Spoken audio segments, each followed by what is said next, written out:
परमपूज्य श्री गुरु डॉक्टर काका यांना साष्टांग नमस्कार. परमपूज्य मंदात यांना साष्टांग वंदन. परम आदरणीय सुनील काकांना साष्टांग नमस्कार. आदरणीय नीलत यांना साष्टांग नमस्कार.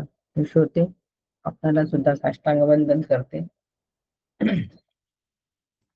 खरं म्हणजे कारिका 11 पासून खंडन आणि मंडन ही प्रक्रिया सुरू झालेली आहे. वैशेषिक, न्याय, सांख्य या सगळ्यांची मतं ब्रह्मतत्वाबद्दलची, स्वरूपाबद्दलची आणि त्याच्यावर आचार्यांनी केलेलं संपूर्ण ते मंडन, त्यांनी केलेलं खंडन आणि मंडन करून एक सिद्धांत प्रतिपादित केलेला आहे की अद्वैत हेच अंतिम सत्य आहे, तेच अजर आणि अमर आहे आणि ते मी आहे. या निर्णयाप्रत जोपर्यंत आम्ही पोचणार नाही तोपर्यंत शांती आमच्यापासून दूरच आहे. आम्हाला वाटतं की आपला हा निर्णय झालाय, आपण तर सातत्याचं श्रवण करतो आहे, परंतु आमच्या बुद्धीमधले हे जे अनेक विकल्प आहेत, हे विकल्प दूर झाले आहेत का हे पाहणं हे माझं काम आहे. आणि हे विकल्प दूर करण्यासाठी, समूळ शंका निरसन करण्यासाठी एकही शंका त्या ठिकाणी राहता कामा नये, म्हणून हे खंडन आणि मंडनाची प्रक्रिया आहे. असं या खंडन आणि मंडनाकडे आम्ही ह्या दृष्टीने जर बघितलं तर हे जे खंडन आहे हे सांख्यांचं मत आहे, वैशेषिकांचं मत जी आहे, ह्या सगळ्यांची मतं ही काही प्रमाणामध्ये आमची असतातच. आणि म्हणून खंडन आणि मंडन प्रक्रिया शास्त्रामध्ये फार महत्वाची आहे.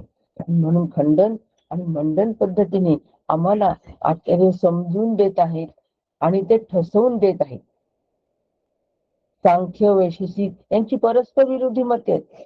कशी मत आहे परस्पर विरोधी? की प्रधान तत्व जे आहे हे अज आहे, जन्मरहित आहे, त्यांच्यापासून कार्याची उत्पत्ती होते, म्हणून हे प्रधान तत्व नित्य पण आहे आणि कार्याची उत्पत्ती होत असल्यामुळे ते अनित्य पण आहे. अशी यांची ही परस्पर विरुद्ध मत आहे आणि ह्यांच्या मतांच्या प्रभावात आम्ही पुष्कळ प्रमाणात असतो आणि म्हणून आम्ही अनित्यालाच सत्य समजत असतो, अनात्म्यालाच आत्म समजत असतो, देहादी जगतालाच आम्ही सत्य समजत असतो. त्याचं कारणच हे की काही प्रमाणामध्ये या मतांचा प्रभाव आमच्या बुद्धीवर पडलेला असतोच आणि इतकाही हा प्रभाव नसावा म्हणून खंडन मंडनाची प्रक्रिया. म्हणून परस्पर विरोधी मत जी आहे ती लक्षात घेऊ नये. किंवा प्रधान तत्व नित्य आहे आणि अज आहे आणि कार्य अनित्य आहे. मग कारण नित्य असं म्हणायचे, कार्य व कारण अभिन्न आणि एकरूप आहे असंही म्हणायचं. सगळे आमच्या बुद्धीमधले सगळे गोंधळ आहेत बघा. आणि असा गोंधळाचा परमार्थ आम्ही नेहमी करतो, पण हा गोंधळ आमच्या लक्षात येत नाही, तो फक्त श्री गुरूंच्या लक्षात येत असतो. शास्त्राच्या लक्षात आला, आचार्यांच्या लक्षात आला आणि ते सूत्र हाती धरून श्री गुरूंच्या लक्षात आला आणि म्हणून आमच्या विचारांमधला गोंधळ, हा गोंधळाचा परमार्थ, वैचारिक परमार्थ, हा गोंधळ दूर करण्यासाठी हे सगळे खंडन आणि मंडन प्रक्रिया आहे. आणि म्हणून हा गोंधळ निश्चितच दूर करावा. मी अजर अमर आहे त्याच्यावर आरूढ व्हावे, ते मी आहे ह्या निर्णयाचं नेहमी जतन करावं आणि एक दिवस तेच होऊन राहावं.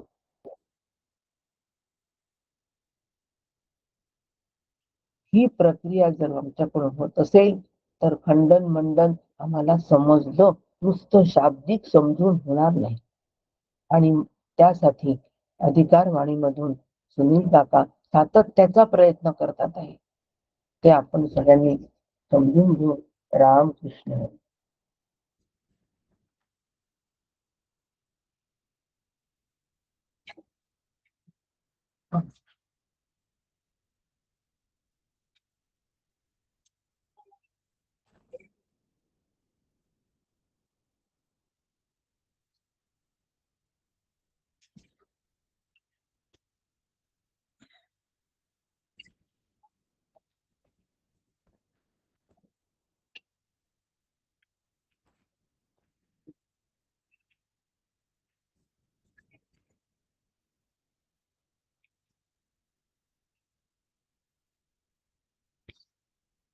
हरे राम राम राम हरे हरे, हरे कृष्ण कृष्ण कृष्ण हरे हरे, हरे राम राम राम हरे हरे, हरे कृष्ण कृष्ण कृष्ण हरे हरे.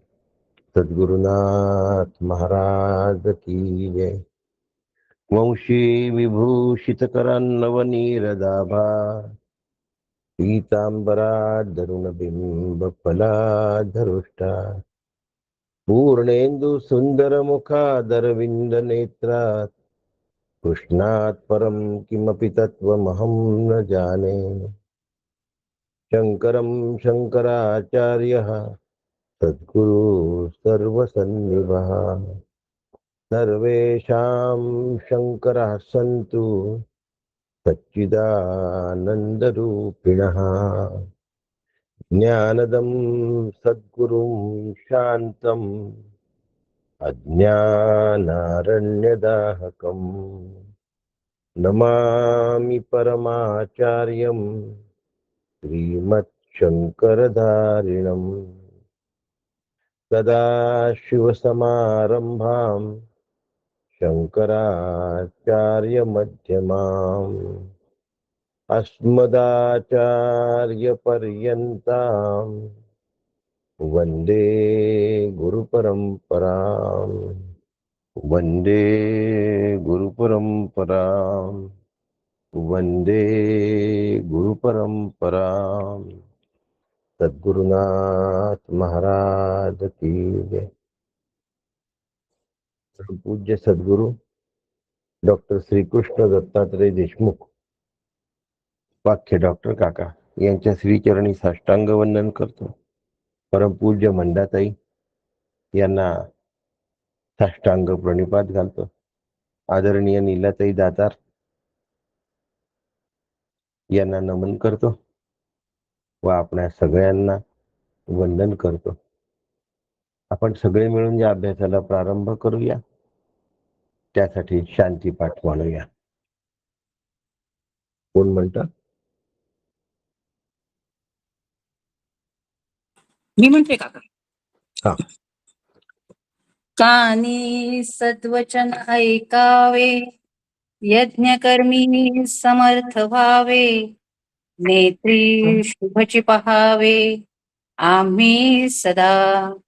इंद्रिये आणि शरीर स्थिर करोनी स्तुतीपर, देवा लागी आयुष्य हितकर भोगो आम्ही.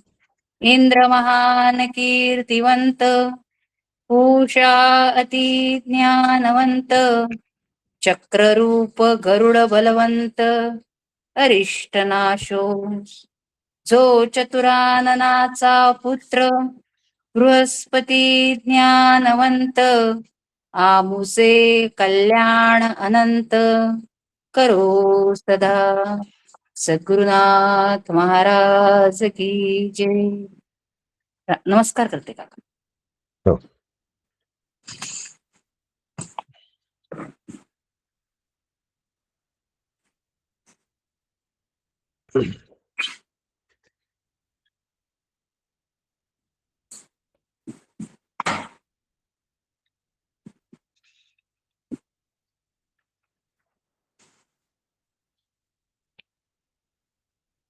काल वादळ असल्यामुळे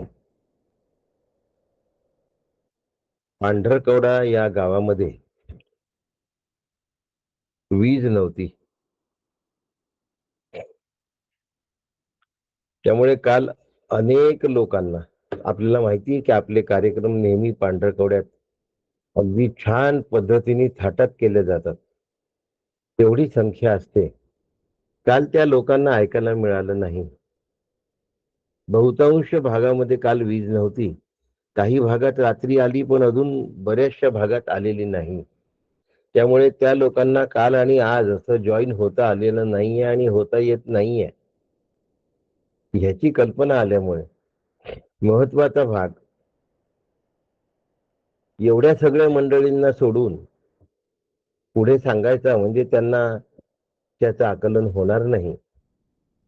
एखाद दुसरं घर असतं तर तो त्यांचा विषय होता, पण सगळं गावच ज्या वेळेला विजेअभावी राहत आहे आणि मोबाईल चार्ज होत नाही आहे, इन्व्हर्टरचं चार्जिंग संपून गेलेलं आहे, अशा स्थितीमध्ये ते पूर्ण गाव असताना आपण आज आपल्या कारिकांचा एक थोडासा गोषवारा, पण कालच्या पद्धतीने नाही, यांचा अभ्यास करण्याच्या पद्धतीने काकांनी जो मांडला आहे तो घेऊ आणि ह्या कारिका उद्या किंवा सोमवारपासून पुन्हा सुरू करू. खूप जण परमार्थाचा अभ्यास करतात, पण करायचा म्हणून करतात. शास्त्रोक्त पद्धतीने परमार्थ केले जात नाही. केव्हाही पण पहा, कशा पद्धतीचा परमार्थ होतो. एखाद्या माणसाला म्हटलं की तुझ्या खिशात पैसे नाही का, तो म्हणतो आहेत. किती आहेत? 4 आणे आहेत. मग 4 आण्यामध्ये चुरमुरे तरी येतील का? येणार नाही. मग पैसे नाहीत म्हणायचं का? आहेत. आहेत म्हणायचं का? तर ते उपयोगाचे नाही. अशा पद्धतीने फुटकळ परमार्थ केला जातो. साधनेच्या नावाने आत्मवंचना केल्या जाते. आपल्याच मनाने उपवास करायचा, आपल्याच मनाने कुठलं तरी व्रत घेऊन घ्यायचं, आपल्याच मनाने ते करायचं. अशा करत असताना आत्महिताच्या दृष्टीने ते फायदेशीर ठरत नाही, म्हणून ते हितकर होत नाही. आणि जे हितकर होत नाही ते कष्टप्रद असतं असं म्हणण्यात काही हरकत नाही. दिवसभर मजुरी केली, पण त्या मजुरीचा जर मोबदलाच मिळणार नसेल तर केलेली मजुरी ही फक्त कष्टप्रद झाली. तसं हे साधन आत्मवंचना करणारं असतं. याला फुटकळ साधन असं म्हणतात आणि फुटकळ साधन करणाऱ्यांची संख्या खूप असते. संत सांगतात तशा पद्धतीने साधना केल्या जात नाही. साधनेची जबाबदारी स्वीकारल्या जात नाही आणि जबाबदारीशिवाय परमार्थ नाही. परमार्थ हा पूर्ण जबाबदारीचा विषय आहे. शब्द काय आहे? पूर्ण. परमार्थ हा पूर्ण जबाबदारीचा विषय आहे. प्रपंचाची पूर्ण जबाबदारी मी सांभाळेन आणि परमार्थाची ही पूर्ण जबाबदारी मी सांभाळेन असं म्हटलं तर पूर्ण परमार्थ केल्या जात नाही. 2 जबाबदाऱ्या एकत्र पार पडता येत नाही. मग एका जबाबदारीला छाटलं पाहिजे, कमी केलं पाहिजे, आटोक्यात घेतलं पाहिजे. या ठिकाणी माझं मन ज्याच्यामध्ये असेल ते मी पूर्णत्वाकडे नेतो आणि ज्याच्यामध्ये नसेल ते आटोक्यात घेतो. अशा पद्धतीने पूर्ण जबाबदारी पूर्णपणे निभावून घ्यायची. यथा आत्मा आत्म्याच्या ठाई, देखी जे देहीचा धर्म देही. थोडं कारिकांबद्दल बोलत नाहीये, त्याच्या प्रास्ताविकांबद्दल बोलतो आहे. पांढरकवड्यात वीज नसल्यामुळे पूर्ण गावात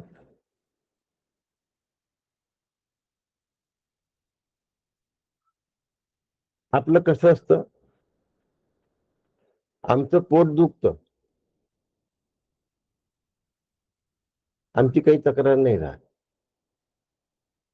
ताप येतो तरी पण काही तक्रार नाही राहत. मग त्या तापाला इन्फेक्शन म्हणून आलेला असो, डेंग्यूमुळे आलेला असो, रिएक्शन म्हणून आलेला असो, आमची तक्रार नसते, आम्ही स्वीकारतो.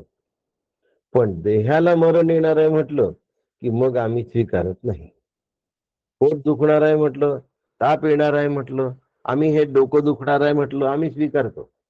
पण देहाला मरण येणार आहे म्हटलं की आम्ही स्वीकारत नाही. कारण पोट दुखलं तर औषधाने दुरुस्त होतो, ताप आला तर औषधाने जातो, देहाला मरण आलं तर. पण नेमकं हे अनिवार्य आहे, हे स्वाभाविक आहे, हे अटळ आहे, हे आम्ही स्वीकारत नाही. आणि जोवर स्वीकारत नाही तोपर्यंत खऱ्या परमार्थाला प्रारंभच होत नाही.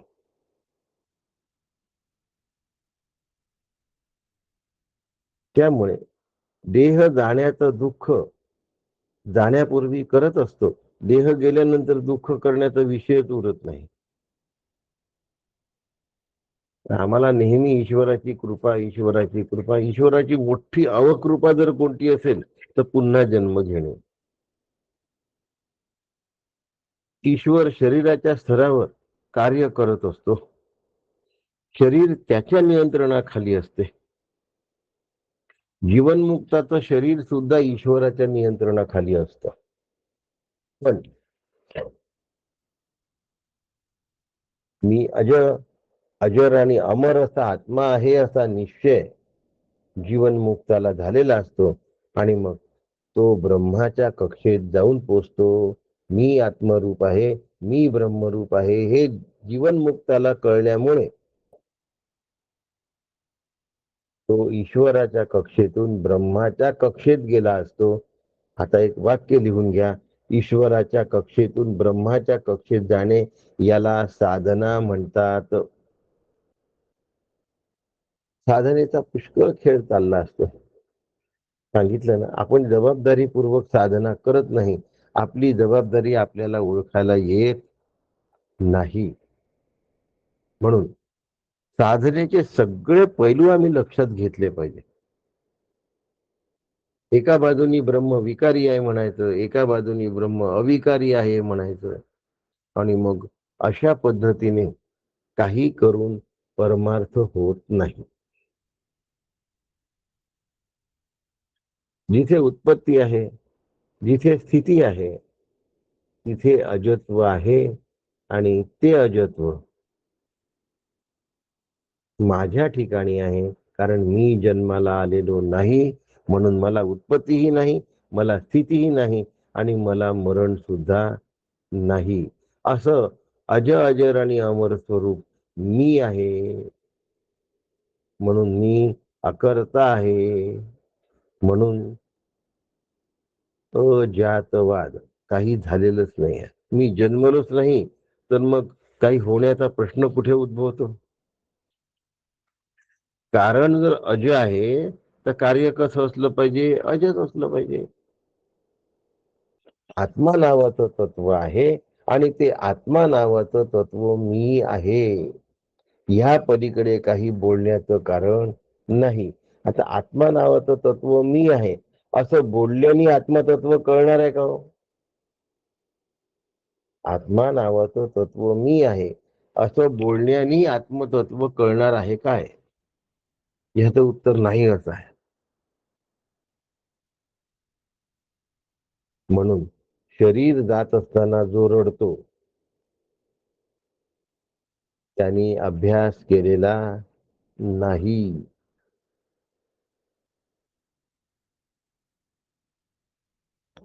जगताविषयीची जो काळजी करतो, जो चिंता करतो, अध्यस्त अधिष्ठान रूप आहे. मग जगताची चिंता करायची का हो? आम्ही जगताची चिंता करायची का? जगत म्हणजे काय?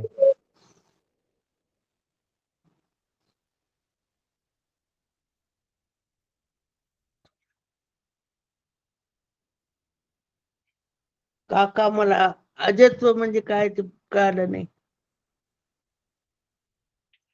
हो, अजय म्हणजे जन्माला न येणे, जय म्हणजे जन्माला येणे, अजय म्हणजे जन्माला न येणे. ब्रह्म जन्माला आलेलं नाही. आता ब्रह्म जर मी आहे तर मी सुद्धा जन्माला आलेलो नाही. आता मी जर जन्माला आलेलो नाही तर माझा वाढदिवस साजरी करण्याची खुमखुमी माझ्यामध्ये असता कामा नये. माझा वाढदिवस साजरा झाला नाही म्हणून आतमध्ये खंत, एक तर खुमखुमी असते साजरा करण्याची, नाही तर खंत असते साजरा न झाल्याची. साजरा झाल्याचं काय, मुलांनी माझी 61 काय केली, खूप जण आले होते, खूप जण आले होते. मी जर अज आहे तर माझ्या वाढदिवसामध्ये माझं अंतःकरण फुरायला नको. आता अजय शब्दाचा अर्थ पुन्हा सांगण्याची गरज नाही. याला अजातवाद असं म्हणतात. न जायते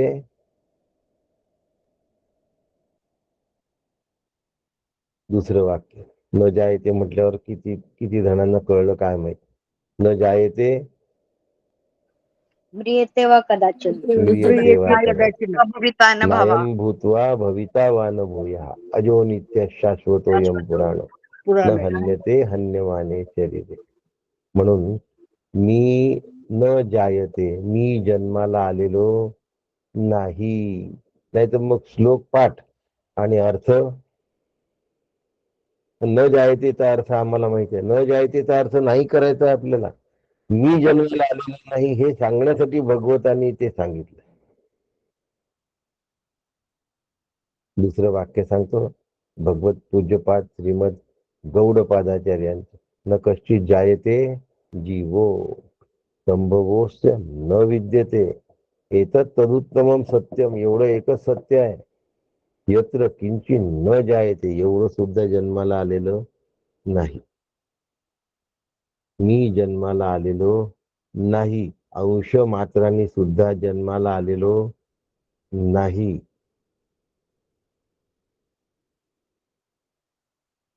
चांगलं बोलत नाही आहो, उदाहरण चांगलं नाही.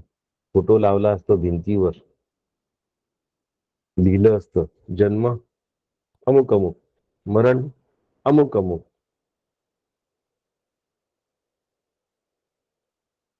माझ्या मनात जन्म अमुक अमुक येता कामा नये. म्हणजे मरण अमुक अमुक येणारच नाही, कारण मरण आल्यानंतर कोण त्याची नोट डाऊन करणार आहे.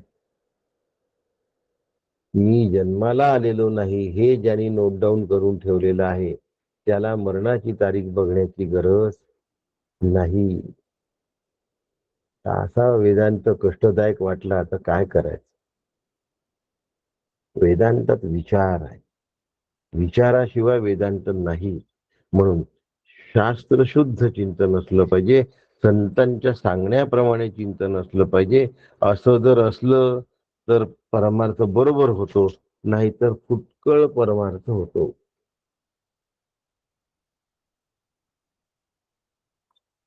हा ग्रंथ चाळून पहा, तो ग्रंथ चाळून पहा, पण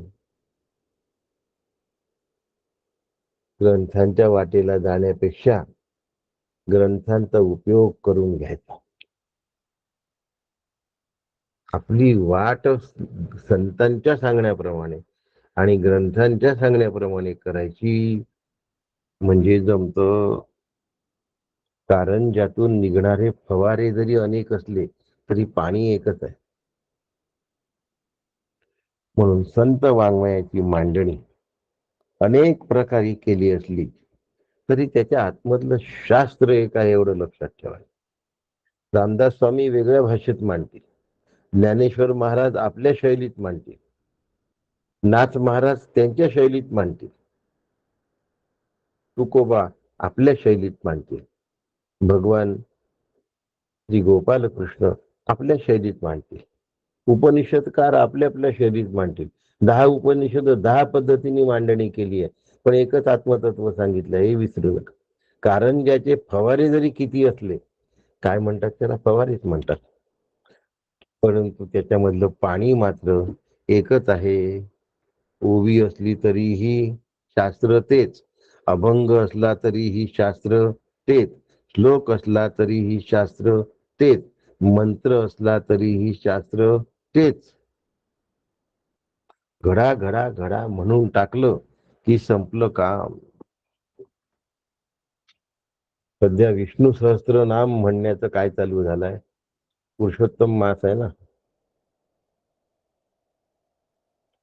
विष्णवे प्रभ विष्णवे चांगला आहे म्हणू नये असं म्हणण्याचा अर्थ नाही माझा, सांगण्याचा हेतू नाही असा. बहुसंख्येने म्हणतात आहे, फार छान आहे, पण त्याच्या अर्थाकडे कधी जाल.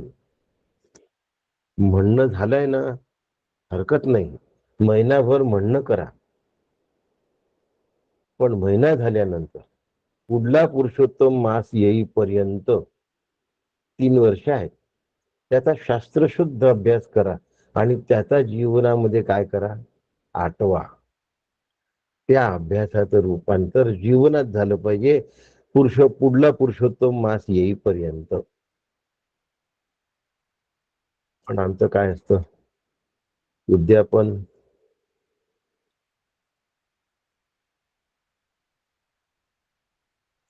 सोहळा, समाप्ती,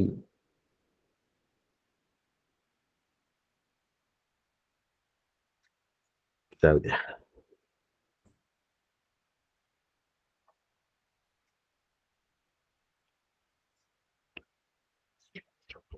एकाच कारंज्यातून वेगवेगळे फवारे निघतात, पाणी एकच असतं. ते वर जरी गेलं तरी सगळं खालीच पडतं. फवारा किती वर जा, एखादी चिरकांडी जास्त वर जाईल, एखादी कमी वर जाईल, पण येतात सगळे खाली. आणि खाली आल्यानंतर पुन्हा ते एकत्रच राहतात. पण इकडे अभ्यास करणारे देवाचे जे भक्त आहे, त्यांचं आपापसात पटत नाही. त्याला बघितलं की नाक या उडतं, याला बघितलं की कपाळावर आठे येतात. सगळेच जर ब्रह्मरूप असतील तर असं करण्याचं कारण आहे का काही? म्हणून अंतःकरणातून कोण्याही जीवाचा न घडो मत्सर, यो न द्वेष्टी न कांक्षती, निर्द्वंद्व ही महाबाहो, सुखम बंधात प्रमुच्यते. हे पाठांतर करून होत नाही, पण पाठांतर असल्याशिवाय कळत नाही. निर्द्वंद्व ही महाबाहो, न द्वेष्टी न कांक्षती. जोपर्यंत मी देवापासून विभक्त आहे असं वाटतं, तोपर्यंत मला जे कळायला पाहिजे ते कळत नाही, आणि मग मत्सर, द्वेष या सगळ्या गोष्टी करायला लागतो.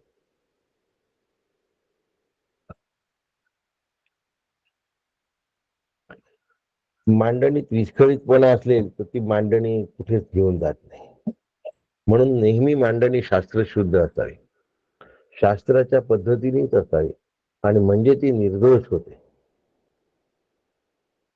त्याचं मी काही लोकांचं म्हणणं असतं, आम्ही जे बोललो ते देवाच्या प्रेरणेने, ज्ञानेश्वर महाराजांच्या कृपेने.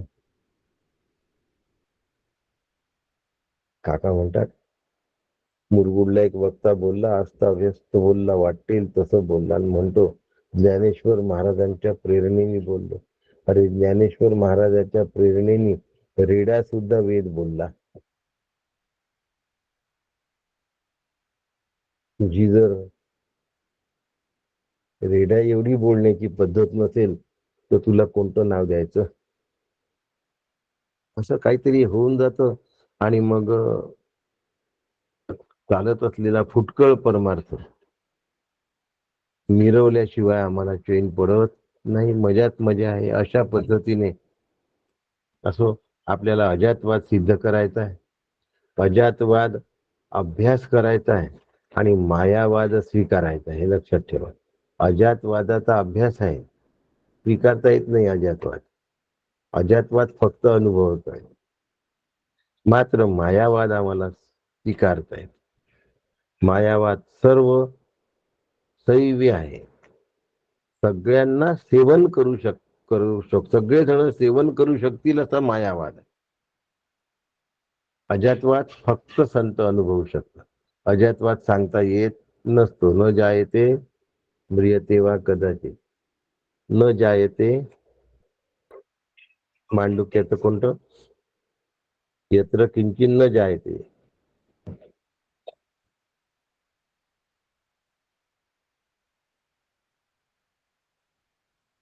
गीतेचा श्लोक आठवला तर हे न जायते इकडे निघून गेले. न कश्चित जायते जीव संभवोस्त न विद्यते मांडुक्य. म्हणून मायावाद स्वीकारायचा आहे आणि अजातवादाच्या अनुभवामध्ये राहायचं आहे. अजातवाद सांगता येत नाही, झालेलंच नाही, द्वैतच नाही तर सांगाल काय तुम्ही? आणि म्हणून अजातवाद द्वैतच नाही म्हणजे रज्जूवरच्या सर्पाची भीती वाटली पाहिजे अशातला भाग नाही. कधी सर्प दिसेल, कधी माळ दिसेल, कधी भूमीला तडा पडलेला आहे असं दिसेल, परंतु तरी सुद्धा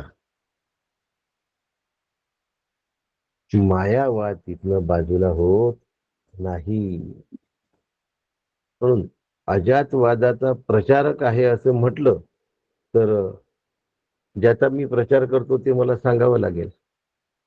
म्हणून मायावाद स्वीकारायचा आहे आणि अजातवादामध्ये जाऊन स्थिर व्हायचं आहे. अजातवादाचा व्यवहारात उपयोग नाही, सैद्धांतिक क्षेत्र आहे, अनुभवाचा भाग आहे.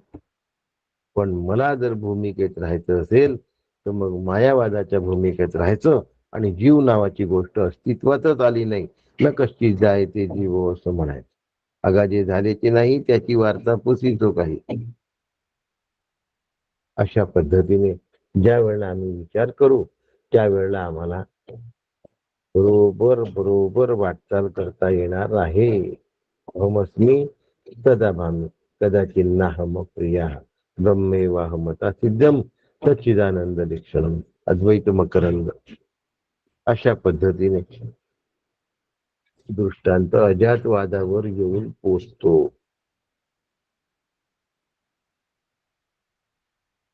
आज आपण इथे थांबूया. पांढरकवड्यामध्ये वीज नसल्यामुळे आपण त्या विषयाला प्रारंभ केला नाही, कारण बऱ्याच जणांना अडथळा आहे. उद्या जमलं तर आपण या विषयाला प्रारंभ करू, नाही तर बघूया.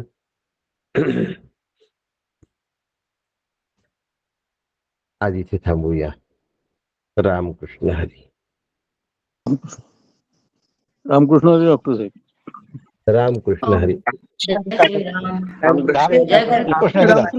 रामकृष्ण हरी. डॉक्टर साहेब रामकृष्ण हरी. रामकृष्ण हरी.